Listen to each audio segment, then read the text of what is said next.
Selamat sore jemaat yang dikasihi Tuhan, salam damai sejahtera. Kami Majelis Jemaat GKI Gresik dengan sukacita menyambut saudara-saudara dan mengucapkan selamat beribadah. Menginformasikan untuk jemaat atau simpatisan GKI Gresik yang beribadah secara onset pada hari Minggu 16 Januari 2022 dalam kebaktian umum pada sore hari ini. 1.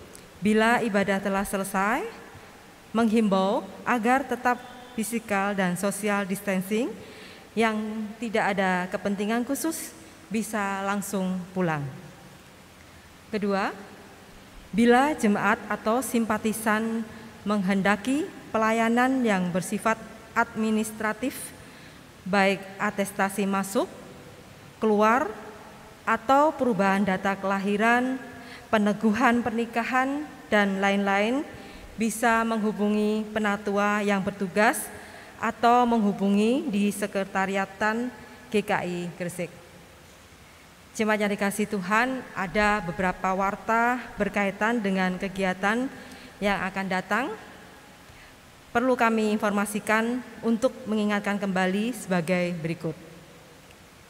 Ibadah tengah minggu mengundang segenap jemaat dan simpatisan GKI Gresik untuk dapat hadir dalam kegiatan ibadah tengah minggu pada hari Rabu tanggal 19 Januari 2022 pukul 18.30 WIB.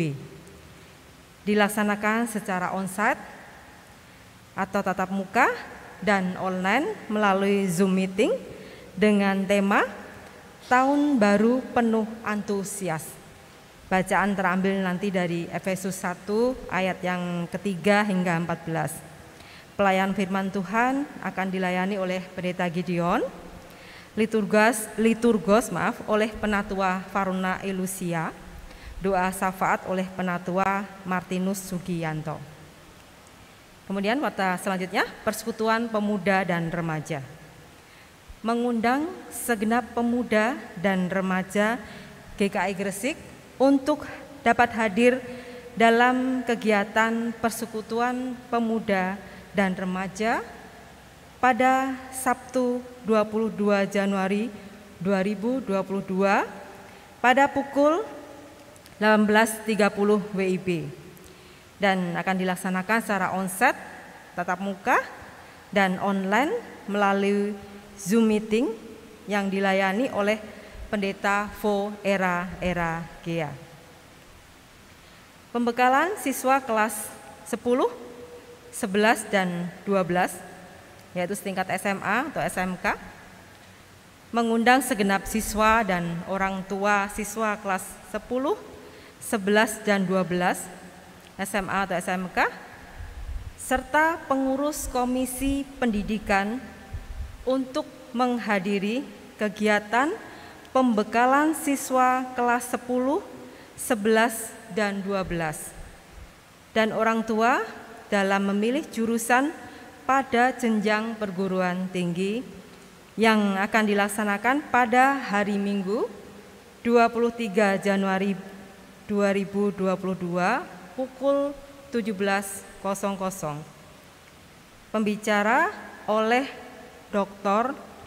DRA Lis Budiana MSI CBA. Kemudian menginformasikan bahwa pada kebaktian umum pada sore hari ini Minggu 16 Januari 2002 ada 3 persembahan. Yang pertama untuk operasional gereja. Yang kedua diperuntukkan untuk kebutuhan multimedia. Dan yang ketiga untuk syukur perjamuan kudus. Dan pada kesempatan ini perkenankan majelis jemaat dan jemaat mengucapkan selamat berbahagia kepada saudara-saudara yang merayakan hari kelahirannya maupun hari pernikahannya dalam pekan ini, dan Tuhan Yesus memberkati. Demikian warta lisan yang perlu kami sampaikan pada kebaktian Minggu hari ini. Mari sebelum kita memulai ibadah ini, kami mengajak jemaat untuk mempersiapkan diri masing-masing dengan bersaat teduh.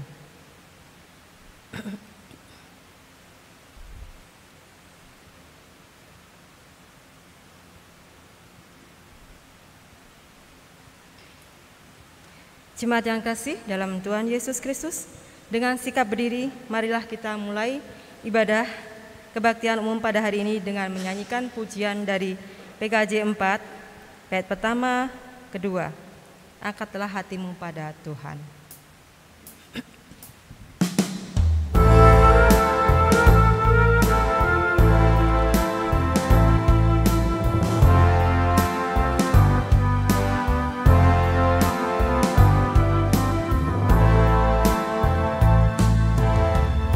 Angkatlah hatimu pada Tuhan, bunyikan kecapi dan menari. Jangan lupa bawa persembahan. Mari kawan, ajak teman bersama menyembah. Sorak, sorak, haleluya.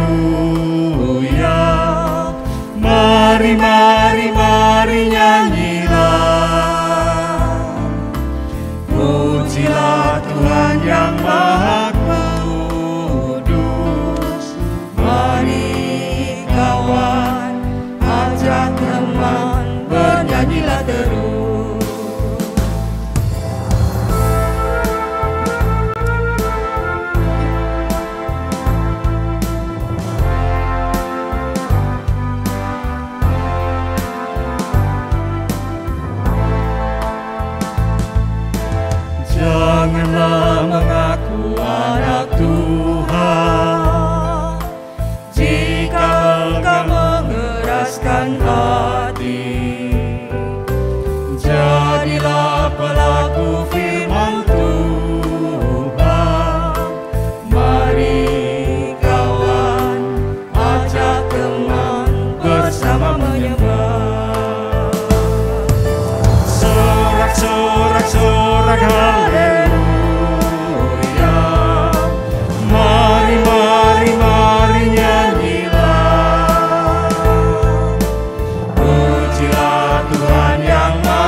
Saudara yang dikasihi Tuhan, kebaktian kita berlangsung di dalam nama Bapa, Anak, dan Roh Kudus.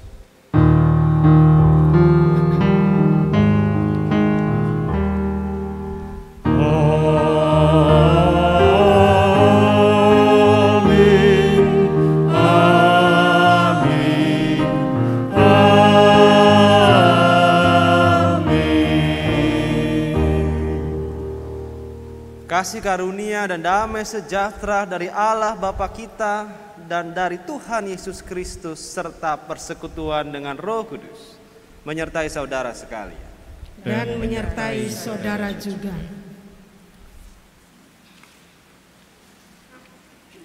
Hari ini kita akan menggumulkan sebuah tema, Allah masih terus berkarya. Allah masih terus berkarya di dalam setiap kehidupan kita. Dan karenanya kita juga diundang untuk ikut terlibat di dalam karyanya itu. Namun tentu dalam perjalanannya kita menghadapi situasi yang tidak mudah. Kadang ada masalah, kadang kita menghadapi pergumulan dan lain sebagainya. Namun firman Tuhan dalam Yesaya 41 ayatnya yang ke-10 mengatakan, janganlah takut, sebab aku menyertai engkau. Janganlah bimbang, sebab aku ini Allahmu. Aku akan meneguhkan, bahkan akan menolong engkau. Aku akan memegang engkau dengan tangan kananku yang membawa kemenangan.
Mari kita mengakui setiap perbuatan kita di hadapan Tuhan. Mari kita berdoa. Allah yang penuh dengan cinta, yang berbela rasa bagi kami orang-orang yang tak berdaya. Bagi setiap kami orang-orang yang lemah. Sungguh Tuhan kami bersyukur bahwa meski kami tidak layak di hadapan-Mu, meski kami tak berguna, meski kami seringkali menyakiti hati Engkau, namun Engkau tetap mencintai kami. Engkau tetap berkarya dalam setiap kehidupan kami. Sungguh Tuhan kami malu. Sungguh ya Tuhan, kami betul-betul merasa tak layak untuk itu. Kami seringkali menyakiti hati saudara kami. Kami mungkin seringkali berbuat curang. Mungkin kami hanya mementingkan diri kami hingga lupa bahwa ada begitu banyak orang-orang yang membutuhkan pertolongan kami. Sungguh Tuhan, kami mohon ampun. Kami mohon ampun atas setiap yang kami lakukan yang mendukakan hati Engkau. Oleh karena itu ya Tuhan, tahirkanlah kami, baharuilah kami, layakkanlah kami, agar sungguh hidup kami berkenan dan kami boleh dengan taat dan setia menyatakan kasih-Mu dimanapun kami berada. Di dalam nama Bapa yang kami kenal dalam Tuhan Yesus Kristus, melalui perantaraan Roh Kudus yang menebus dosa-dosa kami berdoa dan kami juga memohon ampun. Amin.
Bagi setiap kita yang mengakui perbuatan di hadapan Tuhan, kini dengarkanlah berita anugerah yang diambil dari Efesus 2 ayatnya yang ke-17 sampai dengan 19 yang berkata, Ia datang dan memberitakan damai sejahtera kepada kamu yang jauh dan damai sejahtera kepada mereka yang dekat.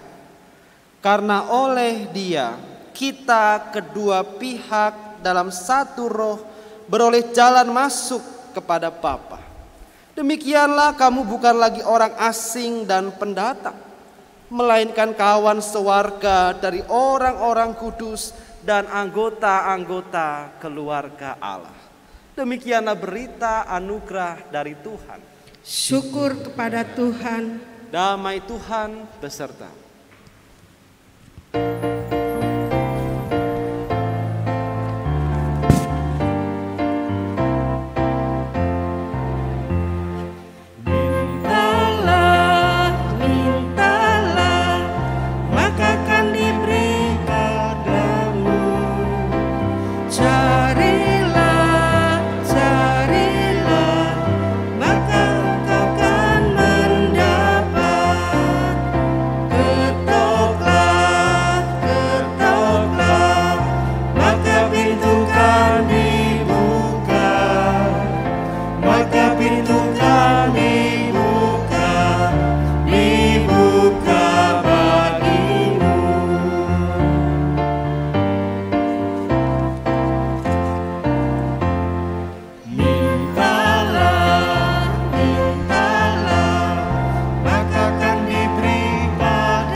pintu kan dibuka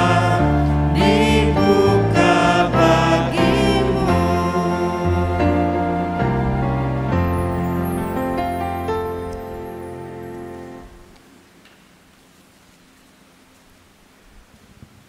Sebelum kita bersama-sama merenungkan firman Tuhan, mari kita berdoa.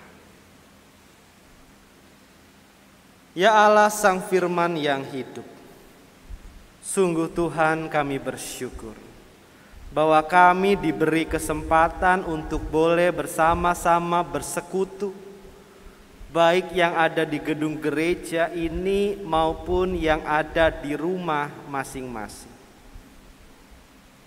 Tuhan, Engkau tahu bahwa hidup kami tidak selalu baik-baik saja. Ada kalanya kami harus menghadapi kerikil-kerikil, bahkan batu yang besar dalam kehidupan kami. Kami menghadapi hambatan, kami menemui pergumulan, kami menjumpai persoalan. Sungguh apa yang kami alami tidak mudah.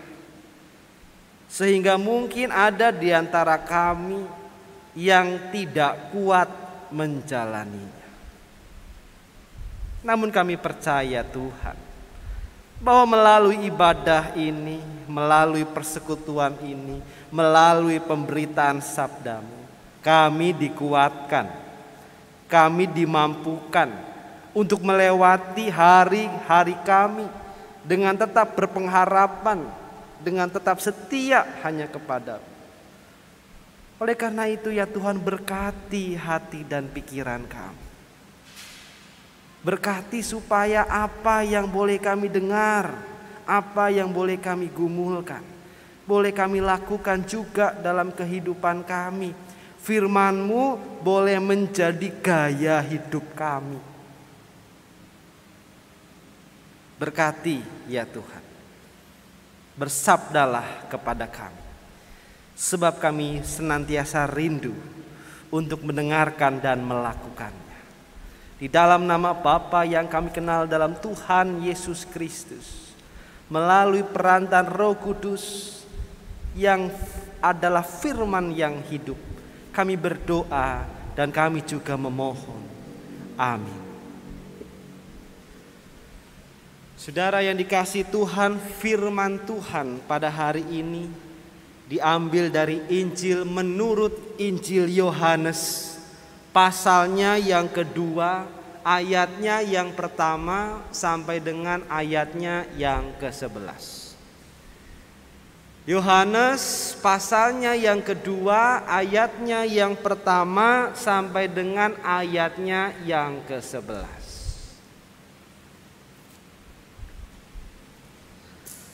Lembaga Alkitab Indonesia memberikan judul Perkawinan di Kana. Pada hari ketiga ada perkawinan di Kana yang di Galilea, dan ibu Yesus ada di situ. Yesus dan murid-muridnya diundang juga ke perkawinan itu. Ketika mereka kekurangan anggur, ibu Yesus berkata kepadanya, mereka kehabisan anggur.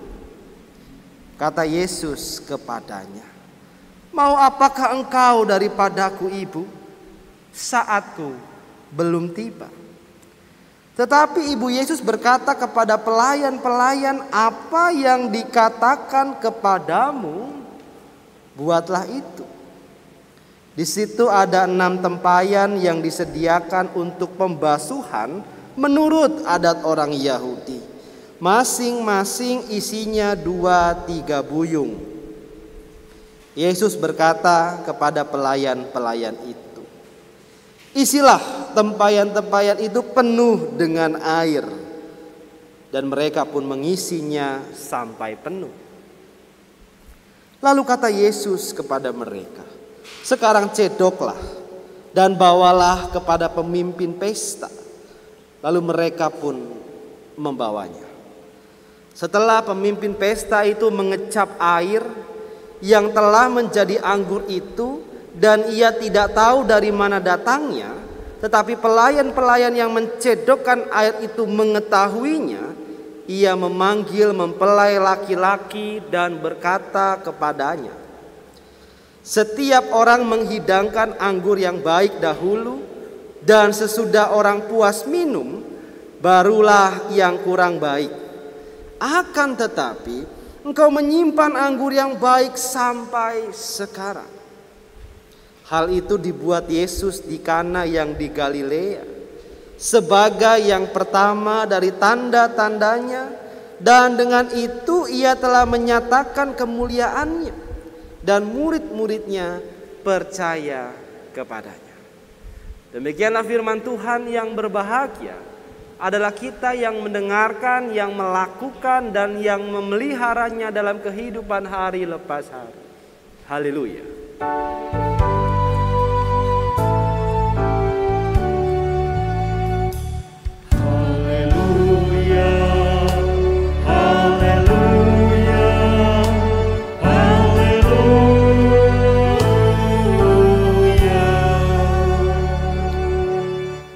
Saudara yang dikasihi Tuhan, masalah itu bisa terjadi di dalam acara apapun, termasuk dalam pesta pernikahan.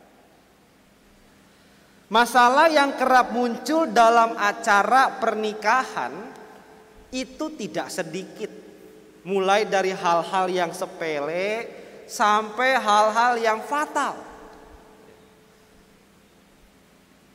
Jadi mau itu acara apapun termasuk pernikahan, yang notabene itu seharusnya menjadi acara atau kegiatan yang membahagiakan, justru bisa menjadi bencana, justru bisa menjadi persoalan, justru bisa menjadi masalah. Dari apa yang saya amati ketika datang di pesta pernikahan begitu ya, saya merangkumnya menjadi 5 masalah yang kerap muncul dalam pernikahan. Yang pertama adalah masalah busana, saudara. Kadang-kadang calon pengantin ya, atau pengantin baik yang perempuan atau yang laki-laki sudah mempersiapkan segala sesuatunya, sudah mendesain baju yang mahal ya, sebaik mungkin. Lalu kemudian tiba acara begitu ya, ketumpahan makanan lah, ketumpahan minum lah gitu ya. Wah, itu mood pengantin bisa menjadi tidak baik ya. Atau ya biasanya kalau gaun pengantin ya, yang perempuan itu selalu ada yang modelnya itu ada ekornya. Saudara tahu ya, yang ada ekornya itu bisa panjang sekali, 1 meter, 2 meter, mungkin ada yang 5 meter, nggak tahu ya. Itu ada yang ekornya. Lalu ketika prosesi mengiring masuk ya, entah nyangkut atau apa, lalu pengantinnya jatuh gudubrak. Saya berani jamin saudara, ia nggak sakit, tapi malunya itu loh, itu bisa dikenang sepanjang masa itu. Dan itu bisa membuat calon pengantin atau pengantin itu suasana hatinya menjadi tidak enak. Yang kedua, saudara, adalah masalah make up. Ini faktor yang juga cukup mendapat perhatian. Kenapa? Karena mau tampil maksimal, mau tampil prima, supaya orang-orang itu ya mengatakan kamu cantik, kamu ganteng, ya, maka make up itu betul-betul diperhatikan. Namun ada saja ya, yang terkadang tidak sesuai dengan apa yang diharapkan. Ya. Ada saja yang misalnya saudara gitu ya, di make up begitu ya, wah pipi mukanya putih begitu ya. Tapi ternyata lupa lehernya tidak dibedakin juga gitu ya. Pas dilihat lah kok belang begitu ya. Putih, ininya agak gelap begitu ya. Atau mungkin terlalu menor misalnya ya. Atau alisnya terlalu tebal seperti Shinchan misalnya gitu ya. Dan itu bisa membuat suasana hati tidak enak, saudara. Yang ketiga adalah tamu tak diundang. Jauh sebelum pandemi, saudara. Nah ini, ya. Ketika saya menghadiri pesta pernikahan seorang rekan, ya, lalu dalam acara itu kami duduk, kami bercakap-cakap, kami tertawa bersama. Lalu tiba-tiba ada gerombolan yang datang begitu ya. Wah, akrab sekali. Hei bro, gimana kabarnya? Woi, baik-baik gitu ya. Wah, akrab sekali, saudara. Lalu saya tanya, kamu kenal gak sama itu? Enggak. Lah kamu? Enggak. Lah itu siapa? gitu ya. Lah itu siapa ini? Gitu ya. Nah itulah istimewanya bangsa kita, ya. Bangsa plus 62 kalau kata anak muda, gitu ya. Kalau lapar, kalau apa, nggak bisa lihat resepsi begitu ya. Modal amplop itu, modal akrab itu bisa masuk dulu. Gitu ya. Kalau sekarang rasanya pandemi begini sangat ketat begitu ya. Itu bisa jadi persoalan. Yang keempat, cuaca. Saya kalau menghadiri atau memimpin entah dalam persiapan pernikahan atau pas pemberkatannya, selalu saja doa yang juga tidak boleh dilupakan adalah tolong ya Kak Fo, doakan supaya cuacanya cerah. Nah itu ya. Supaya cuacanya cerah, supaya acara itu bisa berjalan dengan baik.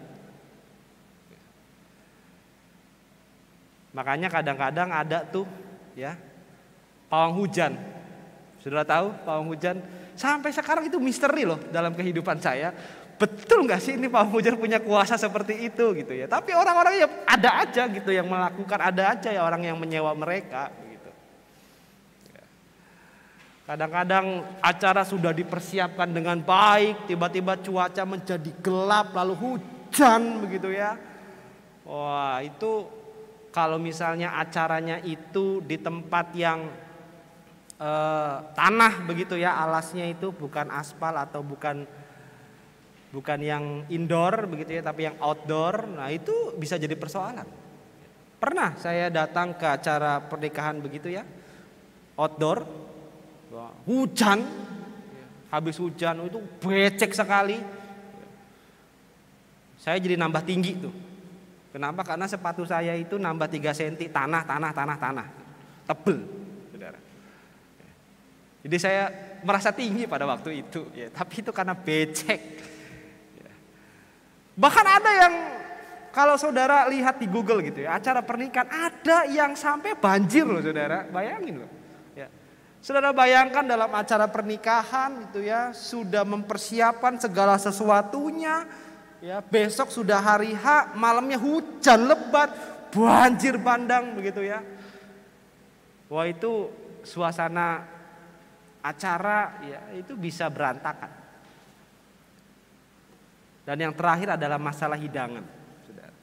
Hidangan ini juga menjadi penentu apakah acara itu berhasil atau tidak. Dalam persepsi itu biasanya kan ada banyak makanan-makanan begitu ya. Kalau makanannya enak gitu ya, kalau makanannya nikmat gitu ya. Kalau ada sangsang di situ, ada rica-rica, ada babi panggang, ada bakmi. Wah, ini acara enak sekali. Jadi lapar saya ngomongin makanan. Ini enak sekali gitu ya. Tapi kalau tidak ada apa-apa ataupun ketika ada makanan ternyata terlalu asin atau hambar tidak ada rasanya, wah itu jadi bahan gibahan itu. Ya, jadi itu jadi bukan ajang memberikan selamat, tetapi kemudian menjadi ajang saling membicarakan, oh ini makanannya nggak enak, acaranya nggak baik, gitu ya, dan seterusnya. Dan tentu masih banyak lagi. Acara pesta pernikahan yang harusnya menjadi sarana yang membahagiakan bisa jadi persoalan. Dan itu juga yang dialami dalam bacaan kita, saudara. Yohanes pasal 2 ayat 1 sampai 11 menceritakan tentang perkawinan di Kana. Dan ada masalah dalam pesta itu. Di situ kita bisa melihat bahwa Yesus dan para murid itu menghadiri pesta perkawinan di Kana.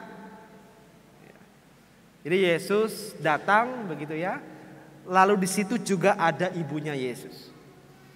Nah, dalam acara itu ternyata Maria, ibu Yesus itu sadar bahwa ada masalah nih. Itu sebabnya kemudian Maria berkata kepada Yesus bahwa mereka itu kehabisan anggur, saudara. Jadi anggurnya habis. Dan pada konteks zaman Yesus pada waktu itu, habis anggur itu adalah hal yang memalukan. Habis anggur itu menjadi bahan cemoohan orang. Orang akan menganggap bahwa oh ini adalah pernikahan yang dipenuhi dengan aib. Ini adalah pernikahan yang tidak diberkati. Ini adalah pernikahan yang gagal. Kenapa? Karena anggurnya habis. Sepenting itu, saudara. Sepenting itu. Maka stok anggur dalam pesta itu harus betul-betul tersedia dengan baik. Kalau tidak, itu jadi persoalan. Orang menganggap ini pasti pengantinnya banyak dosanya. Ini pasti tidak diberkati Tuhan. Karena Maria menyadari masalah itu, dia minta tolong. Dia berkata sama anaknya. Ayatnya yang keempat, saudara, menjadi respon yang menarik. Ketika Maria mengatakan bahwa mereka itu kehabisan anggur, Yesus itu menjawabnya itu justru buat saya ini luar biasa ya. Yesus menjawab, mau apakah engkau daripadaku ibu? Saatku belum tiba. Tuh, ya. Saudara yang punya anak bayangkan. Ya. Misalnya Andra. Ya. Diminta tolong sama mama. Dra, tolong beliin mama minyak goreng. Lalu Andra bilang, mau apakah engkau daripadaku ibu? Saatku belum tiba. Kalau enggak ditempeleng tuh, ya, kalau enggak diomelin tuh, ya, itu pasti ini kok diminta tolong kok ngomongnya begitu, ya. Diminta tolong, diminta bantuan sama orang tua, jawabannya mau apakah engkau daripadaku ibu? Saatku belum tiba. Oh, anak durhaka ini, anak kok gak hormat sama orang tua. Tapi apakah Yesus seperti itu, saudara? Apakah Yesus adalah orang yang durhaka? Apakah Yesus adalah orang yang tidak menghormati ibunya? Tentu saja tidak. Betul, Yesus adalah anaknya. Betul, Yesus adalah manusia. Tapi pada saat yang sama, Yesus juga adalah juru selamat bagi Maria. Yesus juga adalah Allah bagi Maria. Maka karena kesadaran itu, Maria tidak mengatakan apa-apa lagi. Maria tidak melawan Yesus. Maria mengatakan kepada para pelayan, apa yang dikatakan kepadamu buatlah itu. Dan yang menarik adalah Yesus juga mengatakan saatku belum tiba. Apa maksudnya? Saudara, perkataan Yesus saatku belum tiba itu merujuk pada karya keselamatan di kayu salib. Pada penyalipannya, pada kematiannya, pada kebangkitannya dan kenaikannya. Karena waktu itu belum terjadi, maka Yesus mengatakan saatku belum tiba. Tapi ketika kemudian Yesus mengatakan seperti itu, Apakah kemudian Yesus menutup mata? Apakah Yesus tidak peduli dengan persoalan yang dihadapi oleh pengantin itu? Ternyata Injil mengatakan, Injil Yohanes pasal 2 ini, di situ Allah tetap berkarya.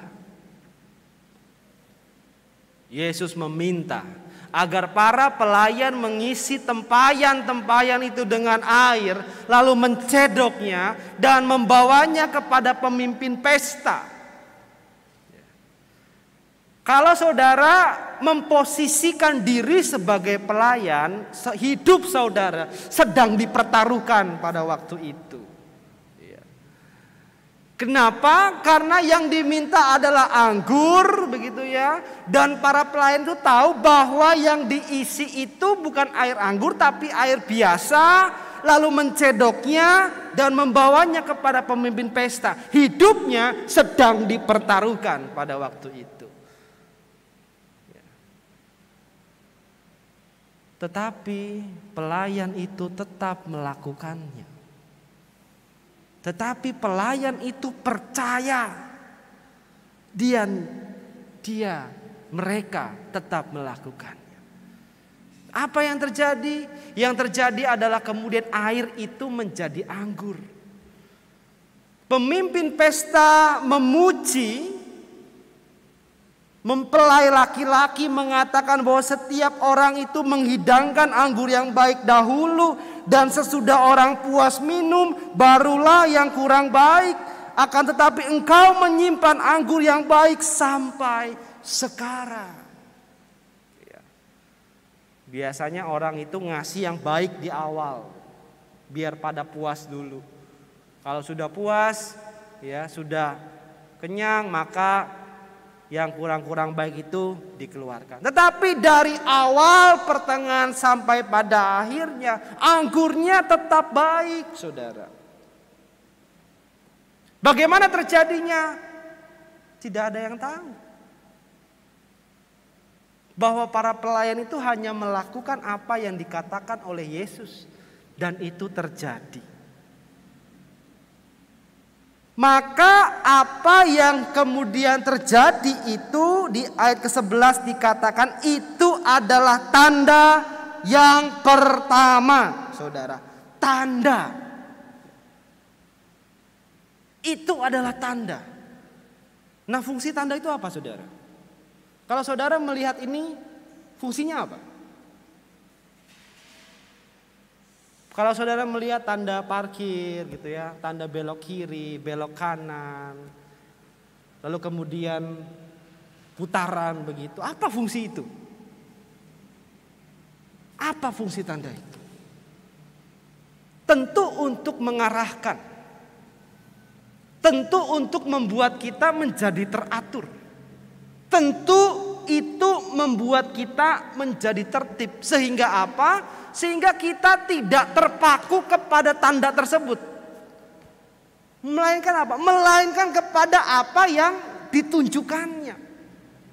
Kalau saudara melihat tanda itu, saudara tidak hanya kemudian menatap, terpesona gitu ya. Tidak. Saudara kemudian melakukan apa yang memang tanda itu tunjukkan. Belok kiri ya belok kiri, belok kanan ya belok kanan. Saudara punya foto-foto tuh di galeri HP saudara. Ketika saudara melihat foto-foto itu,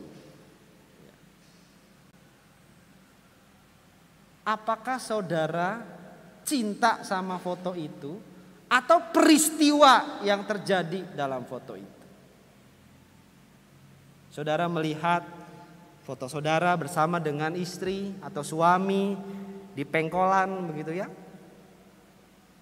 Lalu kemudian mengingat, oh iya ya, kemarin saya dan istri dan atau suami kami makan bakso di pengkolan, hujan-hujan, sepiring berdua. Bukan karena romantis tapi karena gak punya duit gitu ya. Lalu kenangan itu mengingatkan kita. Kita kembali mengingat peristiwa apa yang terjadi di dalamnya. Kita tidak cinta sama fotonya, tetapi kita mengenang apa yang terjadi. Kalau saudara melihat foto pasangan saudara, foto anak saudara, Anda tidak cinta sama fotonya, tetapi Anda mencintai orang yang ada di foto itu. Ya toh? Wah, ini suamiku, ini istriku, ini anakku. Kita tidak cinta sama fotonya, tapi kita cinta sama orangnya. Kita cinta sama peristiwa yang terjadi. Kita mengenang itu. Nah, itu tanda, saudara. Jadi kita tidak terpaku pada tanda tersebut, melainkan kepada apa yang ditunjukkannya. Maka bacaan kita, saudara, fokusnya itu bukan air menjadi anggur. Tetapi melalui peristiwa itu karya Allah dinyatakan. Bahwa air menjadi anggur itu hanyalah tanda. Tapi pesan yang mau disampaikan adalah bahwa melalui peristiwa itu karya Allah dinyatakan. Celakalah kita, saudara, kalau kita hanya terfokus pada wah, Allah mampu mengubah air menjadi anggur. Kalau kita berhenti di situ, maka kita kemudian mendapatkan pemahaman yang tidak utuh. Mungkin kita akan berpikir bahwa ternyata jadi orang Kristen itu berkatnya banyak. Bahwa menjadi orang Kristen itu ternyata segala sesuatunya akan dimudahkan. Pertanyaannya, apakah jadi orang Kristen seperti itu? Tidak, saudara. Kita menghadapi masalah, kita menghadapi pergumulan. Lah kalau kita hanya fokus kepada berkat yang spektakuler itu, percayalah bahwa hidup saudara akan menjadi hidup yang penuh dengan kekecewaan karena apa yang saudara harapkan tidak terjadi. Tidak seperti yang saudara inginkan. Maka air menjadi anggur itu hanya tanda, saudara. Yang mau disampaikan adalah bahwa peristiwa itu adalah karya Allah. Allah sedang berkarya. Apa itu? Bahwa Allah menyelamatkan pernikahan di Kana. Itu. Bahwa Allah menyelamatkan sebuah keluarga. Allah menyelamatkan pengantin ini dari bencana, dari persoalan pada waktu itu. Makanya kalau saudara perhatikan Alkitab saudara, Yohanes pasal 2 ayat 1 sampai 11. LAI, Lembaga Alkitab Indonesia, itu memberikan judul Perkawinan di Kana. Judulnya bukan Mujizat di Kana. Tidak. Tapi perkawinan di Kana. Dan saya pikir itu tepat. Kenapa? Karena di situ fokusnya adalah Allah itu menyelamatkan pernikahan. Allah menyelamatkan keluarga. Bukan air yang menjadi anggur itu fokusnya. Fokusnya adalah Allah menyelamatkan. Hidup kita penuh dengan persoalan, ya. Penuh dengan masalah, ya. Mungkin ada di antara kita karena masalah keluarga, relasi yang tidak harmonis, sakit hati, terluka, dibohongi, dikhianati. Mungkin ada di antara kita karena persoalan ekonomi, pekerjaan yang tak kunjung ada, pendapatan yang tidak sesuai dengan apa yang dibutuhkan, pengeluaran banyak sekali, tapi pemasukan sedikit. Mungkin ada di antara kita yang penuh dengan persoalan karena tidak tahu akan masa depan, karena tidak tahu apa yang harus dilakukan, karena tidak lagi mengerti untuk apa hidup ini. Hidup kita dipenuhi persoalan. Tetapi melalui bacaan ini kita diingatkan saudara bahwa Allah berkarya dalam hidup saudara. Dan karya Allah itu adalah karya yang menyelamatkan. Dan itu dibuktikan dari bagaimana Allah menyelamatkan keluarga, pernikahan di Kana itu, saudara. Saudara mungkin pernah mendengar tokoh yang bernama Helen Keller. Helen Keller, saudara, di umur 19 bulan dia tidak bisa melihat dan mendengar. 19 bulan. Jadi umurnya baru 1,5 tahun lebih. Dia tidak bisa melihat, dia tidak bisa mendengar. Dan dia adalah penyandang disabilitas.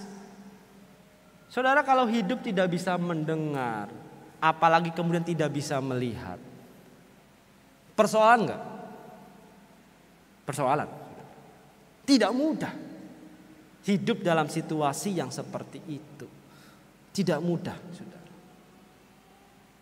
Apa yang biasa dilakukan orang pada umumnya itu menjadi sulit bagi mereka yang tidak bisa melihat dan mendengar. Itu menjadi persoalan bagi Helen Keller pada waktu itu.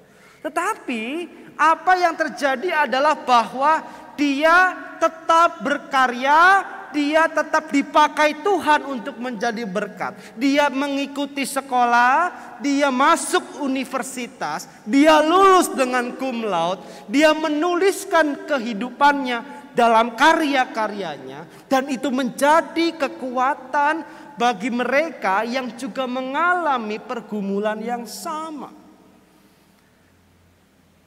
Dia disabilitas namun tetap berkarya. Allah berkarya dalam hidupnya. Allah menyelamatkan hidup seorang yang bernama Helen Keller itu.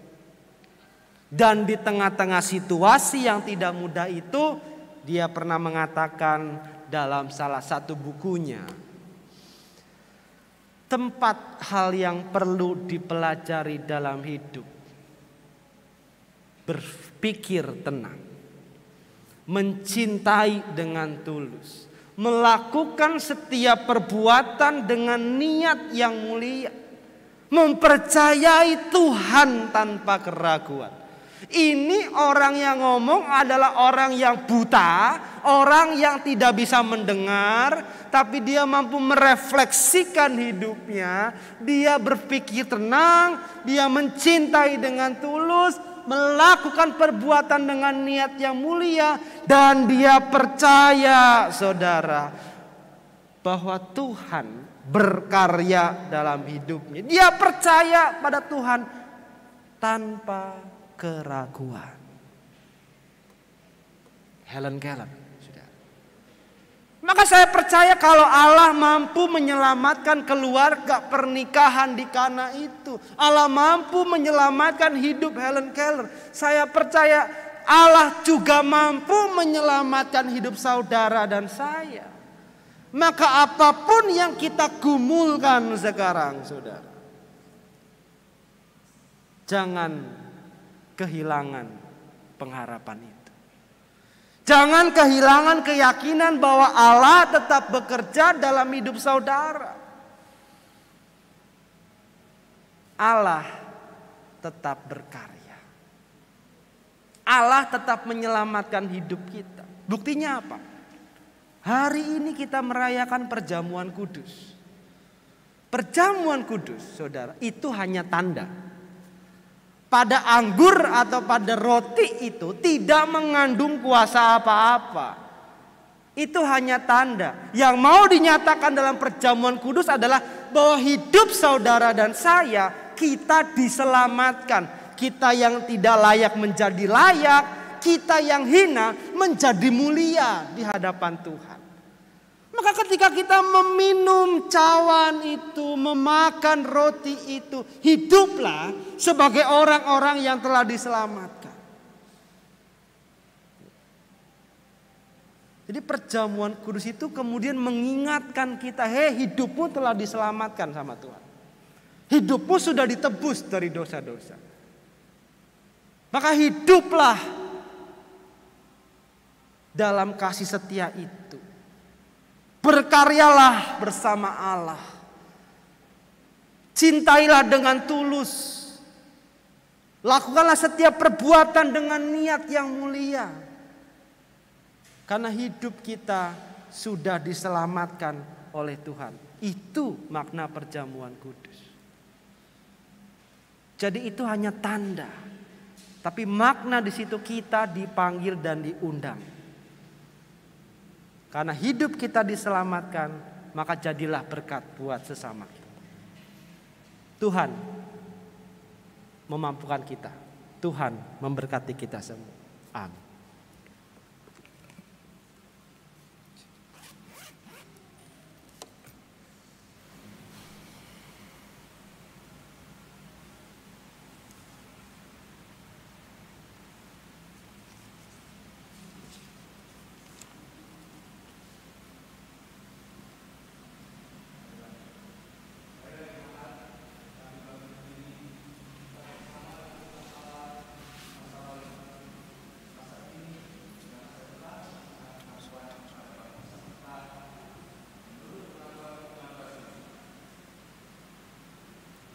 Aku percaya kepada Allah, Bapa yang Maha Kuasa, Khalik langit dan bumi, dan kepada Yesus Kristus, Anaknya yang tunggal Tuhan, yang dikandung dari Roh Kudus, lahir dari anak darah Maria. Ia menderita sengsara di bawah pemerintahan Pontius Pilatus, disalibkan, mati dan dikuburkan, turun ke dalam kerajaan maut. Pada hari yang ketiga, bangkit pula dari antara orang mati, naik ke sorga, duduk di sebelah kanan Allah Bapa yang Maha Kuasa. Dan dari sana ia akan datang untuk menghakimi orang yang hidup dan yang mati. Aku percaya kepada Roh Kudus, gereja yang kudus dan am, persekutuan orang kudus, pengampunan dosa, kebangkitan orang mati, dan hidup yang kekal. Amin. Jemaat silakan duduk.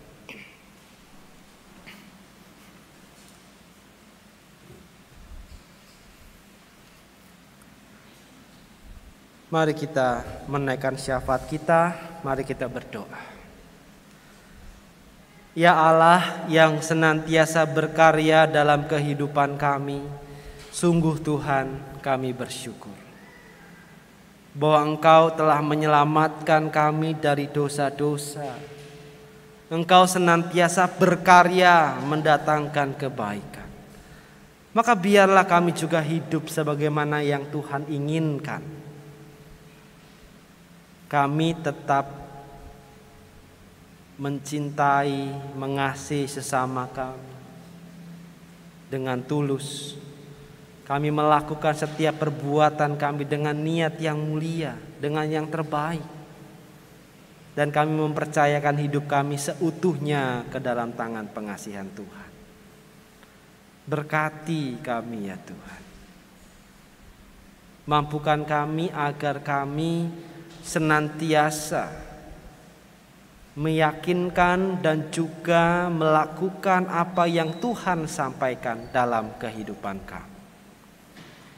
Engkau juga tahu bahwa hidup kami juga tidak lepas dari persoalan. Mungkin ada di antara kami yang datang dengan beban hidup yang berat. Bergumul karena masalah relasi keluarga. Bergumul karena terluka dan dikhianati. Bergumul karena masalah kesehatan. Bergumul karena masalah masa depan. Bergumul karena masalah pekerjaan. Bergumul karena masalah studi. Bergumul karena masalah anak-anak. Dan tentu banyak hal lain. Maka biarlah ya Tuhan Engkau tetap boleh berkarya dalam kehidupan kami. Ajak kami ya Tuhan untuk dengan terbuka dan dengan rela menyambut karya itu dalam kehidupan kami.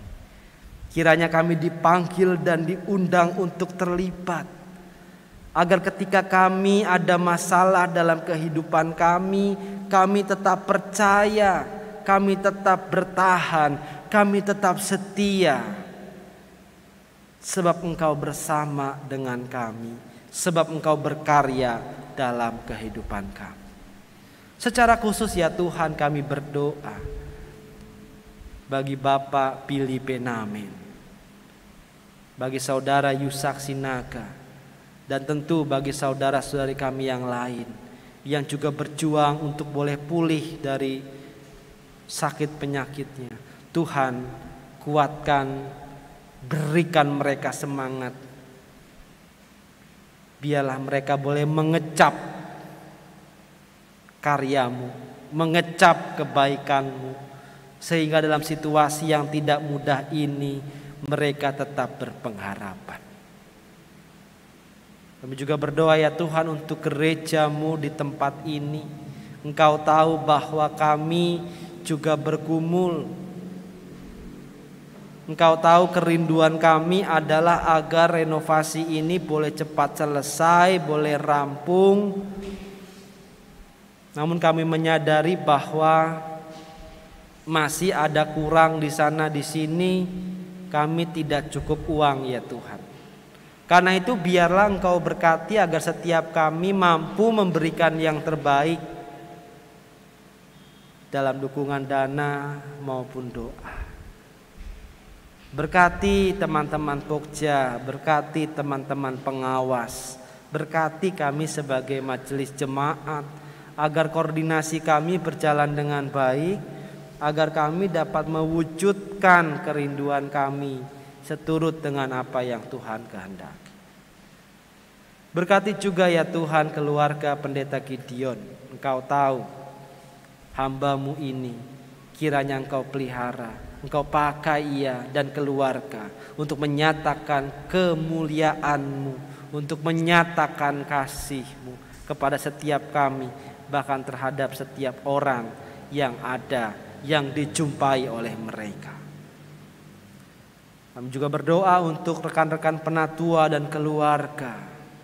Kami berdoa ya Tuhan untuk karyawan kami. Kami berdoa untuk anggota jemaat dan simpatisan kami. Berkati ya Tuhan. Kami juga berdoa untuk bangsa dan negara kami. Engkau tahu bahwa begitu banyak persoalan yang dihadapi.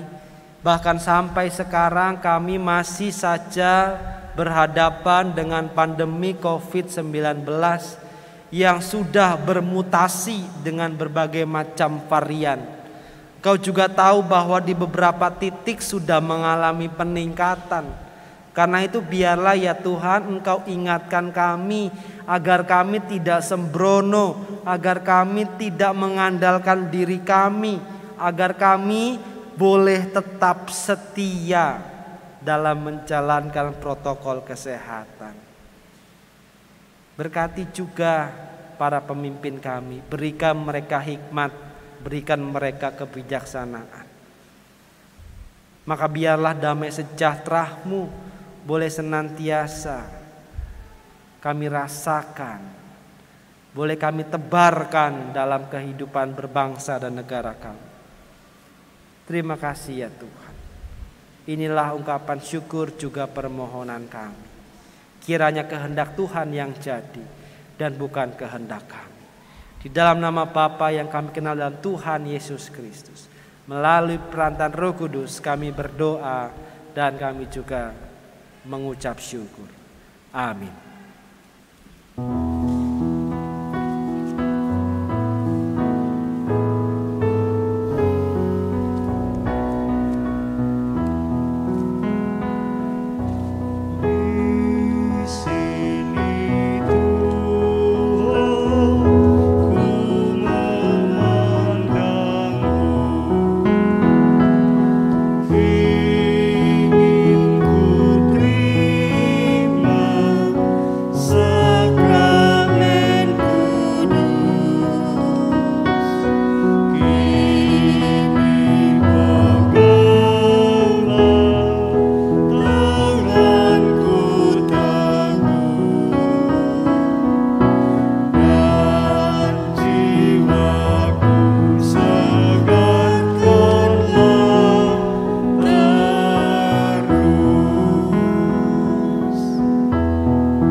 Majelis bersama jemaat mengucapkan terima kasih kepada Pendeta Vo Era yang sudah menyampaikan firman Tuhan pada sore hari ini. Tuhan memberkati. Kami juga, majelis juga mengucapkan terima kasih sama pemandu pujian, pemain musik maupun tim multimedia, beserta penerima tamu yang sudah ikut terlibat dalam pelayanan pada sore hari ini. Tuhan Yesus memberkati. Dan juga kami majelis jemaat juga mengucap terima kasih kepada jemaat simpatisan maupun jemaat di sini atas kehadirannya pada sore hari ini. Tuhan Yesus juga memberkati. Bapak, Ibu, Saudara, di depan tadi telah disediakan 2 kotak persembahan yang diperuntukkan untuk operasional gereja dan kebutuhan multimedia. Bapak, Ibu, Saudara yang belum sempat memberikan persembahan di kotak persembahan yang terletak di pintu depan, dapat memberikan persembahan di kotak persembahan yang telah disediakan di samping arah keluar.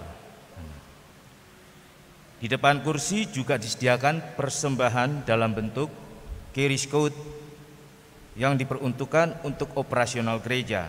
Apabila Bapak, Ibu, Saudara menghendaki persembahan, dapat men-scan QR code tersebut. Untuk persembahan syukur perjamuan kudus dapat diberikan saat prosesi pulang di kotak atau gentong persembahan yang telah disediakan di dekat pintu keluar itu. Bagi Bapak, Ibu, Saudara yang mengikuti ibadah secara streaming, persembahan dapat ditransfer ke rekening GKI Gresik atau scan QR code yang terdapat pada layar saudara. Jika tidak memungkinkan untuk mentransfer, maka bisa disatukan dalam amplop, kemudian dimasukkan langsung ke brankas yang ada di gedung gereja. Sebagaimana Tuhan tetap memberikan yang terbaik kepada kita, marilah kita juga tetap memberikan yang terbaik walaupun ibadah di rumah masing-masing. Marilah kita membawa ungkapan syukur kita kepada Tuhan dengan mengingat firman-Nya yang berada di dalam Mazmur 54 ayat ke-8. Dengan rela hati aku akan mempersembahkan korban kepadamu, bersyukur sebab nama-Mu baik, ya Tuhan. Dan mari kita akan memuji pujian untuk persembahan ini dari NKB 213 bait 1 dan 2. Kita sudah ditebus oleh-Nya.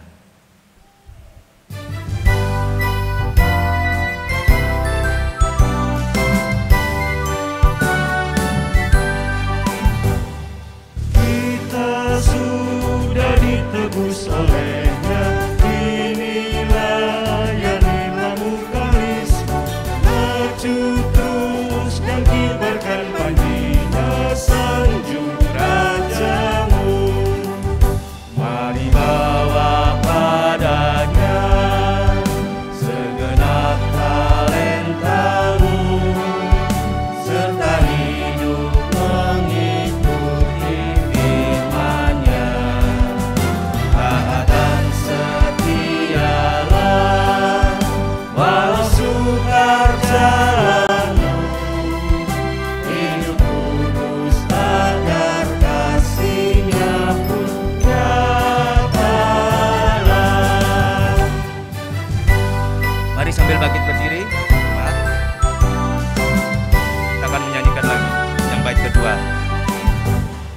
Waktu suka atau waktu duka, walau badai datang melanda, janganlah jemu melayani sanjung rajamu. Mari bawa padanya segenap talentamu, serta hidup mengikuti firman-Nya. Taat dan setialah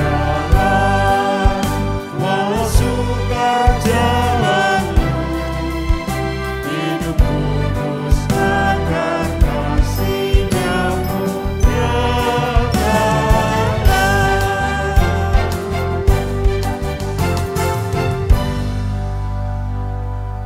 ini kita akan membawa persembahan yang tadi telah kita kumpulkan ke hadapan Tuhan.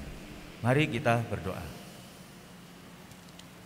Bapa yang bertata dalam kerajaan sorga, pada sore hari ini kami sudah mengumpulkan persembahan syukur kami. Kiranya Tuhan memberkati persembahan yang sudah kami kumpulkan ini, yang mana kami pakai untuk membangun gereja-Mu yang ada di muka bumi ini ya Tuhan. Tuhan, kiranya Tuhan juga memberkati jemaat yang sudah memberikan persembahan syukur ini Tuhan. Berkati juga jemaat yang mengelolanya, sehingga persembahan ini boleh menjadikan yang terbaik dalam pembangunan ini Tuhan. Terima kasih Tuhan, hanya di dalam nama-Mu Tuhan Yesus Kristus kami panjatkan doa ini dan kami ucap syukur. Amin. Jemaat silakan duduk.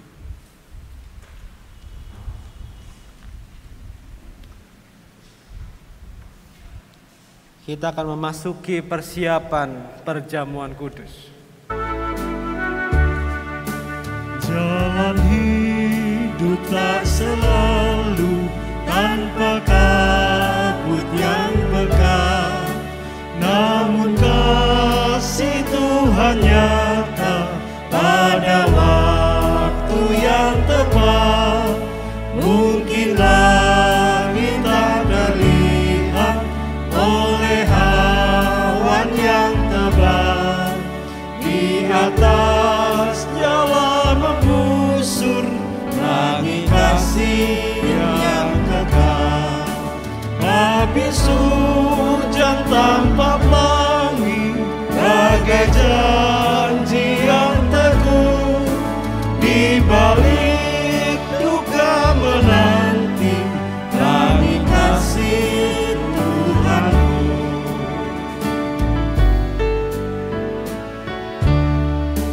Jauhkan takut putus asa, walau jalanmu gelap.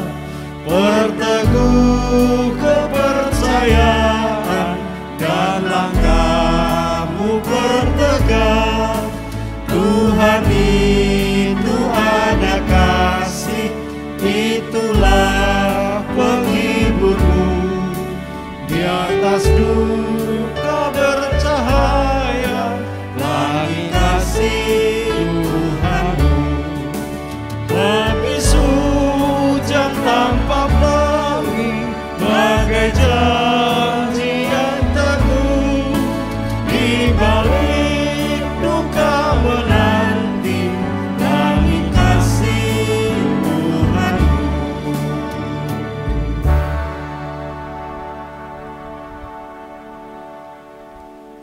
Saudara, hidup kita itu mungkin diliputi oleh kabut yang pekat, hujan yang lebat. Namun percayalah bahwa kasih Tuhan nyata pada waktu yang tepat. Ia tetap berkarya, Ia tetap menyelamatkan kita. Karena itu arahkanlah hatimu kepada Tuhan. Kami mengarahkan hati kami kepada Tuhan. Jadilah saksi Kristus. Syukur kepada Allah, Terpujilah Allah Bapa, Anak, dan Roh Kudus. kini dan selamanya. Kini lanjutkanlah kehidupan saudara dan terimalah berkat-Nya. Allah sang sumber pengharapan, memenuhi saudara dengan segala sukacita dan damai sejahtera dalam iman saudara, supaya oleh kekuatan Roh Kudus saudara berlimpah-limpah dalam pengharapan, kini sampai selama-lamanya. Amin.